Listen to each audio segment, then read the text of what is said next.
Evening दोस्तों, मैं हूं शाहरुख और आप देख रहे हैं माइंडेड स्टडी 22। तो दोस्तों स्वागत है आप सबका आपके अपने चैनल माइंडेड स्टडी 22 में। तो दोस्तों आज हम लक्ष्मीकांत की सीरीज को आगे बढ़ाते हुए इसके 1793 के चार्टर कानून के बारे में जानेंगे। ये 1793 का चार्टर जो कानून था, इसके क्या क्या प्रावधान थे, जो ब्रिटिश ईस्ट इंडिया कंपनी के बारे में जो हम आपको इससे पिछली वाली वीडियो में बताते आ रहे हैं। अगर आप कंटिन्यू रूप से वीडियो देख रहे हैं तो आपको अच्छा समझ में आएगा। ठीक है, तो अब जो ये 1793 का चार्टर जो अधिनियम था, चार्टर जो कानून था, ये क्या था, देखिए इसमें क्या क्या प्रावधान थे उनको हम जान लेते हैं। देखिए इससे पहले मैंने आपको 1786 का अधिनियम बताया था, और 1786 के अधिनियम में मैंने आपको जो Lord Cornwallis, governor general of जो बंगाल था, ठीक है, उसने गवर्नर जनरल, बंगाल का गवर्नर जनरल पद पे नियुक्त होने के लिए दो शर्तों की मांग की थी। ठीक है, उन दो शर्तों में एक था, मतलब जो गवर्नर जनरल जो बंगाल होगा उसकी जो परिषद थी, जो काउंसिल थी, ठीक है, वो 4 सदस्य थी। तो इसके मतलब ये जो परिषद थी ये एक सलाहकार थी किसकी, या सहायक फुल थी किसकी थी, ये जो गवर्नर जनरल बंगाल का जो गवर्नर जनरल था उसकी। अब जो लॉर्ड कॉर्नवालिस था वो गवर्नर जनरल बंगाल के पद पर नियुक्त होने के लिए कह रहा है कि जो भैया परिषद है, इस परिषद के जो मतलब जो निर्णय है, जो सलाह होगी, ठीक है, जो ये परिषद मेरी सहायता करेगा, अगर मैं चाहता हूँ उस निर्णय को, उस सलाह को क्या कर सकता हूँ, अधिभावी कर सकता हूँ, इनकार कर सकता हूँ, खत्म कर सकता हूँ। ये चीज़ मैंने आपको बताई थी 1786 के अधिनियम में।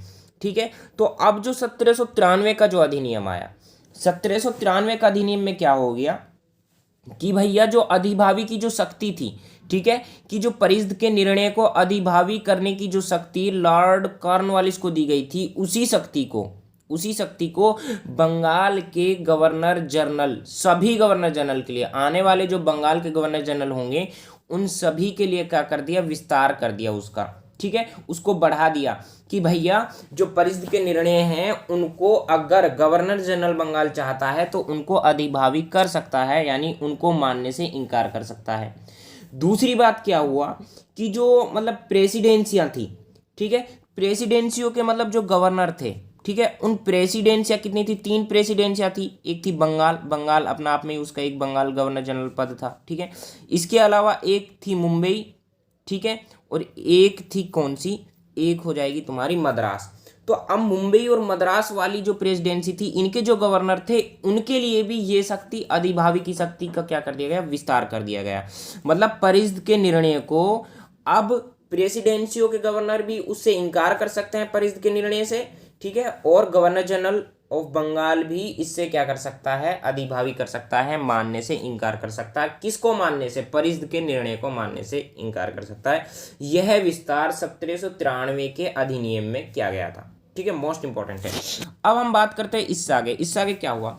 दूसरा जो प्रावधान था वो ये था कि गवर्नर जनरल को अधीनस्थ सरकारों के ऊपर अधिक नियंत्रणकारी शक्ति प्रदान की गई। ठीक है, अब ये क्या है, जो गवर्नर जनरल थे, यानी दो मतलब जो प्रेसिडेंसियां थी बंगाल के अलावा, एक मुंबई हो गई, एक मद्रास हो गई। ठीक है, तो मुंबई मद्रास जो प्रेसिडेंसियां थी, इनके ऊपर जो सरकारों का जो नियंत्रीकरण शक्ति थी, नियंत्रणकारी जो शक्ति थी, उसको क्या कर दिया, और प्रभावी बना दिया।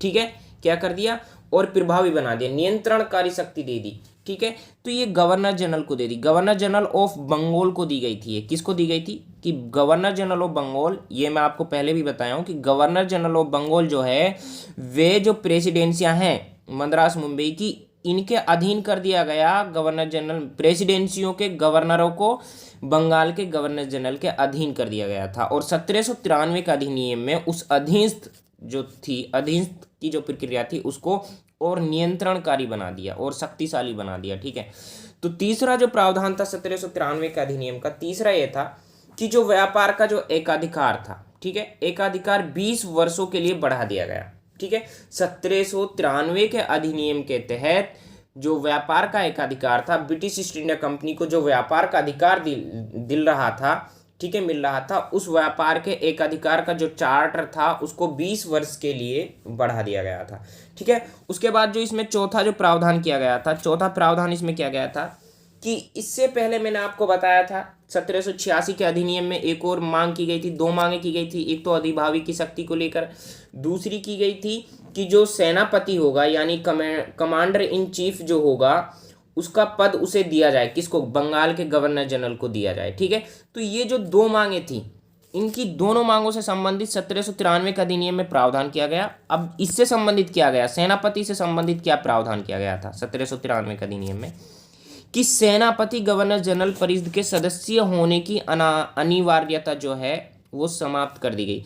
कि भैया जो गवर्नर जनरल होगा, ठीक है, गवर्नर जनरल की जो परिषद होगी, उस परिषद का सदस्य होने की जो अनिवार्यता है, किसके लिए, सेनापति के लिए, वो क्या कर दी गई, वो समाप्त कर दी गई थी 1793 के अधिनियम के तहत। अब हम बात करते हैं जो इसका पांचवा जो प्रावधान इस अधिनियम में किया गया 1793 के अधिनियम में, पांचवा प्रावधान किया गया था जो नियंत्रण जो बोर्ड था, नियंत्रण बोर्ड। अब नियंत्रण बोर्ड की बात हमने कौन से अधिनियम में की थी, क्या आपको याद है? अगर आपने अच्छे से वीडियो को देखा होगा तो याद होगा। नियंत्रण बोर्ड की बात हमने की थी 1784 के अधिनियम में। ठीक है, और 1784 के अधिनियम में एक न्यू निकाय का गठन किया गया था, एक नई संस्था का गठन किया गया था जिसका नाम था नियंत्रण बोर्ड। ठीक है, बोर्ड ऑफ कंट्रोल। ठीक है, इसका मतलब काम क्या था, इसको स्थापित, इस निकाय का गठन क्यों किया गया था? जो ब्रिटिश ईस्ट इंडिया कंपनी है, इस ब्रिटिश ईस्ट इंडिया कंपनी के जो राजनीतिक मामले हैं, इन राजनीतिक मामलों का प्रबंधन करना। ठीक है, तो राजनीतिक, ब्रिटिश ईस्ट इंडिया कंपनी के राजनीतिक मामलों का प्रबंधन करने के लिए 1784 के अधिनियम के तहत बोर्ड ऑफ कंट्रोल की स्थापना की गई थी। ठीक है, यानी गठन किया गया था नियंत्रण बोर्ड का। तो अब 1793 का जो अधिनियम है, जो चार्टर अधिनियम है, इस 1793 के चार्टर अधिनियम में जो नियंत्रण बोर्ड जो है, इस नियंत्रण बोर्ड के जो सदस्य होंगे और जो कर्मचारी होंगे, ठीक है, कर्मचारी और सदस्यों का जो भुगतान है वो भारतीय राजस्व से ही होगा। ये प्रावधान किया गया 1784 के अधिनियम के तहत नियंत्रण बोर्ड का गठन किया गया था, लेकिन 1793 के अधिनियम के तहत क्या किया गया कि नियंत्रण बोर्ड के जो सदस्य है, जो कर्मचारी है, उनका भुगतान भारतीय राजस्व में से ही किया जाएगा। ये प्रावधान किया गया था। और इसके साथ जो दूसरा जो था वो निदेशक मंडल था। निदेशक मंडल क्या करता था? निदेशक मंडल ब्रिटिश ईस्ट इंडिया कंपनी के व्यापारिक मामलों को संभालता था। ठीक है, तो ये सब मतलब 1784 के अधिनियम में क्या हुआ था, मैंने वहां पे बताया, आपको वीडियो नहीं देखी तो जाके देख लीजिए। क्योंकि जो 1784 का जो अधिनियम आया था, इसमें मतलब क्या किया कि कंपनी के राजनीतिक और वाणिज्यिक कार्यों को अलग अलग कर दिया था। अब राजनीतिक और वाणिज्यिक जो कार्यों को अलग अलग करने की वजह से इनका प्रबंधन भी अलग अलग निकाय करेगा, अलग अलग संस्था करेगी।